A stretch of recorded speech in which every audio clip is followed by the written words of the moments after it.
Hello, thanks for joining me today. I'm Jan Clothier of Thinking Stamping, and I'm an independent Stampin' Up demonstrator based in New Zealand. And today I thought I'd share with you how I made this little card, this little music themed card, using the Enjoy the Rhythm stamp set from the 2023 to 24 annual catalogue. Now, I'm a sucker for music themed sets. I'm going to buy them even if I don't use them. I kind of collect them. So I have to confess that this appeared in the January mini catalogue and I've had it ever since. So this is the first time I've cracked it open, much to my shame, and this is the thing that I made with it. So I thought I'd share with you how I did that, because there's some techniques that you can use with any stamp set, not just this one. So we'll start off with what you need, and of course if you see anything in today's video that you would like to add to your craft collection and you live in New Zealand, you're more than welcome to shop with me. There's a link to my online store in the video description below, and through my blog and Facebook page, and the details of those are also in the video description below and will pop up at the end card of this video. So obviously the Enjoy the Rhythm set is what we're using today, although as I say, the technique itself is one that you can use with different sets that you've already got. So I thought it would look quite nice in some bold, bright, almost neon-like colours. So for my card base, I have chosen Starry Sky. And as always for me, this is a standard size card base, so it's the width of an A4 piece of paper, scored at 10.5, and I've cut it at a height of 14.8. Now, if you're not a metrics person but an imperial person, just use whatever your standard card size is. And whenever I say I'm, cutting off a quarter of an inch or going down going down 5 millimeters, well, for you that's roughly quarter of an inch. So I'm sure you have your standard sizes that you use. So a card base in Starry Sky. And then I have got a mat which is 5 millimeters smaller than the card front, so 10 by 14.3, and I've cut that out of Lemon Lime Twist, which is a lovely bright greeny, yellowy green, and it's a returning colour, beautiful bright colour. So 10 by 14.3, and that's going to mat onto that. And I've got a piece of basic card, basic white, which I've cut only 3 millimeters smaller because I'm attempting to get a nice narrow mat on it. So I've cut that at 9.7 and 14 centimeters. But if you're a bit scared off by the idea of a narrow mat where there's very little room for error, then take it down to 13.8 by 9.5. And then I've got a piece of basic white for the inside of the card, and so that's just a standard 10 by 14.3, and we'll pop that aside because we don't need it. Now, in addition to those large pieces, you're going to need some smaller bits, so you need a little bit of white for the sentiment. Now, the sentiments are quite lovely. I used Happy Birthday, but equally You Rock My World would fit. And so just do it on a scrap of white. And I've used the Something Fancy dies. I've used that hexagon die out of Something Fancy for the Happy Birthday, and also for these other hexagons that I've done. So I've done one in Starry Sky, one in Starry Sky, and I've done one in As Your Afternoon, and I have stamped the piano keys onto that. So you need obviously some little scraps that will fit the hexagon. Now, for the rest of the sentiment, I took the Treble Maker sentiment and I white embossed it onto Starry Sky, and then I cut that out using the parallelogram die from Something Fancy, which fits it just beautifully. And then in the background you can see I've got another piece exactly the same shape, and I've stamped it using the stave, the wavy stave, to make it show up better. Even though I've used Lemon Lime cardstock, I used Granny Apple Green ink to get a better, a deeper impression. And you can see that in this one, I've got just a little tag of As Your Afternoon, which we may or may not need for the card we're going to make today, because I put that in there so that that green wouldn't blend into the greeny background at that point. But so we'll need to see whether we need a piece of As Your Afternoon for that or not. So that's all the bits and bobs that we need. Now, technique-wise, I have jumped the gun. I've already taken my piece of card front, which remember was for us 9.7 by 14 if you're aiming for a narrow mat. I've already started it. I've already done the sponging because that's not really the interesting bit. So I've just done this in a very standard way that you'll have done a dozen times before. So I started with Lemon Lime Twist, got my blending brush and just sort of randomly did that. And then I took As Your Afternoon, and I got my blending brush and I just fiddled around filling in the gaps. So that was the card front. I used just those two colours, and then to finish off I took Starry Sky and I just brushed around the outside to give it a frame, sort of like a vignette flat frame. So that's all I've done there. But the interesting step next is that I spritzed it with water. And what that does, so if you look at this, hopefully you can see it in the video, you can see how it looks like it's almost melting, almost got a sort of a little bloom of stars or something over it, a sort of an interesting texture, and you get that from the water. Now, if you spritz it directly on, you're going to get big blobs like raindrops. So the trick, if you can achieve it, and you know sometimes these things are a bit random. So I hold it away from my body, quite, you know, I don't know, 12 inches away from my body, and then I just spritz. So I'm aiming for the spritz to go here and just come down like very fine mist. So that's the theory. We'll see if it works in practice.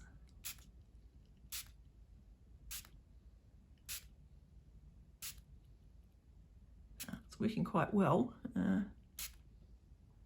Okay, now wherever the little fine mist droplets fall, they will start to lift the colour. And the longer they're there, the more colour they will lift. And if we just observe, we can start to see it happening. Now you can be a bit more aggressive. If you actually want some big white blobby bits, then just get closer and spritz from a closer distance and you will get, you see, I aimed to get a few there just to show you what they looked like. So we'll see what happens.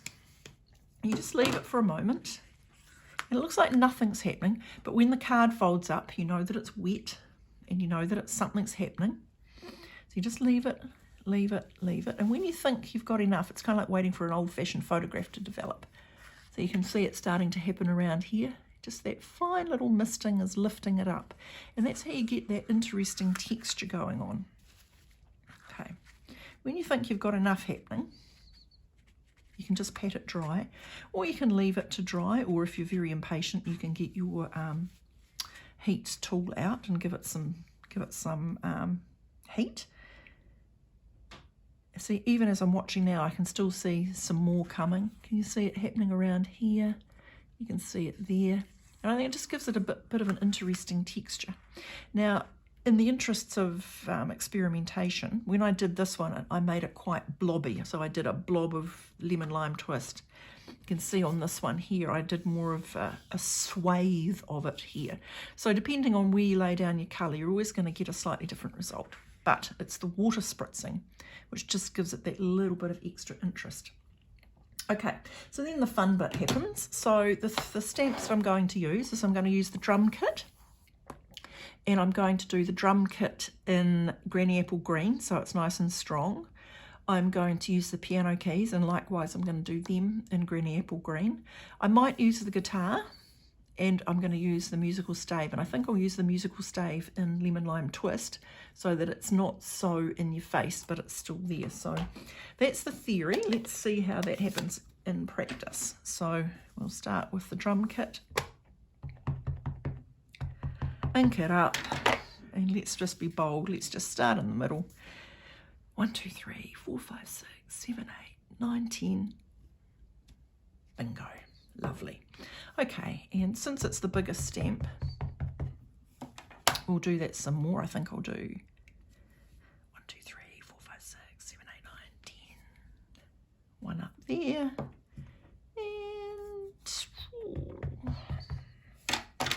Perhaps we'll do one down in the corner. 3, 4, 5, 6, 7, 8, 9, 10. Lovely. Now let's have some piano. Now the piano keys are interesting. Let's see how they stamp. Yep. So I'm going to do them here. 2, 3, 4, 5, 6, 7, 8, 9, 10. And maybe I'm going to turn them around and do some up there. And I don't know, it's quite interesting having a bit of a play around with this. Perhaps we'll have a guitar. Will I do the guitar in Granny Apple Green or will I do it in Lemon Lime Twist? Well, I think we're starting to get a bit busy, so I'm going to do it in Lemon Lime Twist, and you'll see that it is slightly, see, it's a little bit less obvious when you use the Lemon Lime Twist.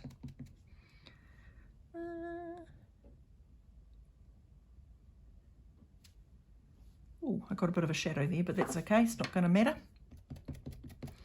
And we'll have some musical stave as well. Perhaps we'll just go flying in there.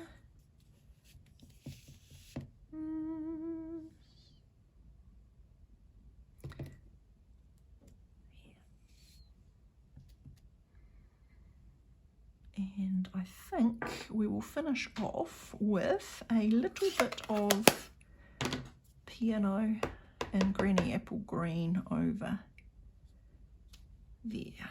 Okay. Right, so that was the fun bit. Okay, so we'll start by adding on our lovely decorated piece onto the Lemon Lime Twist mat.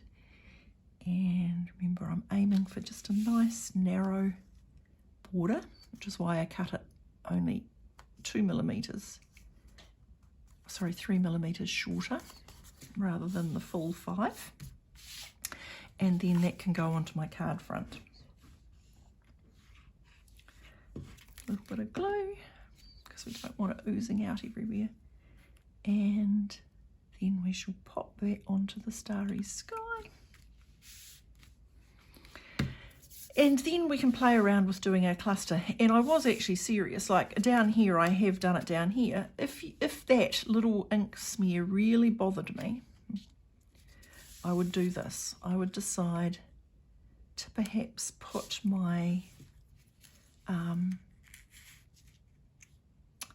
my cluster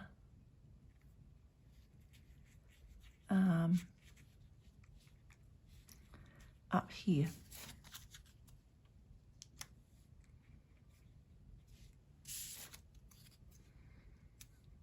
Okay, so I could do that, or I could do it down here like I've originally done.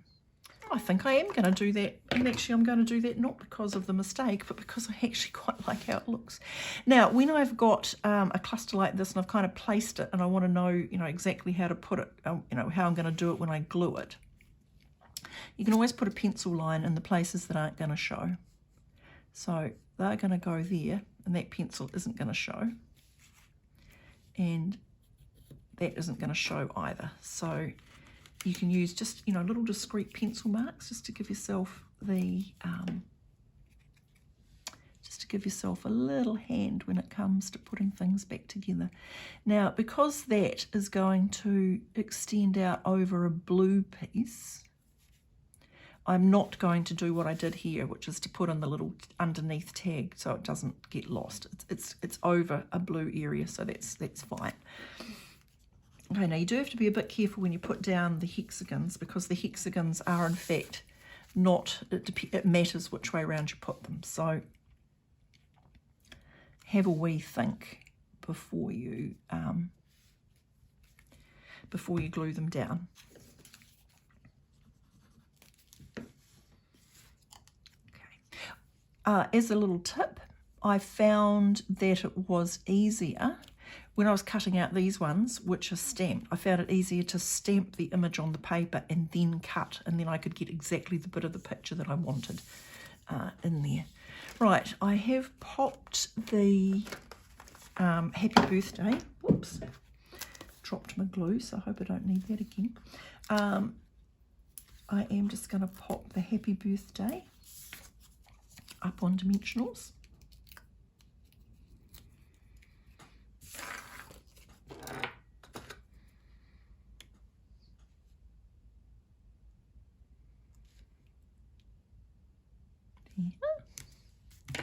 And my treble maker is going to go there. That end is over an already raised up bit, but this bit's hanging over open space, so I need some dimensionals just at that end. And to make life a little bit easier on me, I'm going to use minis, so I don't have to worrying about whether they're going to be showing. So we shall whip them off. Whip. Oh, I am going to need my glue, so I'm going to have to pick it up. Oops. And a bit of glue. And then we can pop that. I use my grid paper hopefully to line it up. And okay, and the very last thing we need is a wee spot of bling. I've got the, what are they called? They're called the 2022 to 24 in colour matte decorative dots. And unfortunately I've used quite a lot of my Starry Sky ones, so I'm down to the lighter coloured ones, but that's all right, they'll still tone in nicely. Where shall we pop them? I think we shall pop one off to that side, one. Perhaps we'll have a little one. Maybe we'll pop a little one there. And perhaps, oh actually that one's a darker one, I'll have that. Perhaps we'll pop that one just over there to complete the triangle. Okay, and there we have it, a slight variation of our Enjoy the Rhythm music themed card. I'll just show you what I did on the inside, I won't do it now. Over here I just used some of the stamps and just made a little collage down at the bottom, but as I always say to my class people, you can do what you like, have a bit of an experiment on the inside. Now, as always, I'm more than happy to answer questions, and you can contact me through my Jan Clothier Independent Stampin' Up Demonstrator Facebook page or my blog, Thinking Stamping, and the details of those are on the end card on the video and in the video description below. If you've liked what you've seen today, don't forget to subscribe. If you've seen any products that you'd like to add to your craft collection and you live in New Zealand, then please shop with me. There's a link to my online store in the description below as well. But above all else, everyone, happy stamping.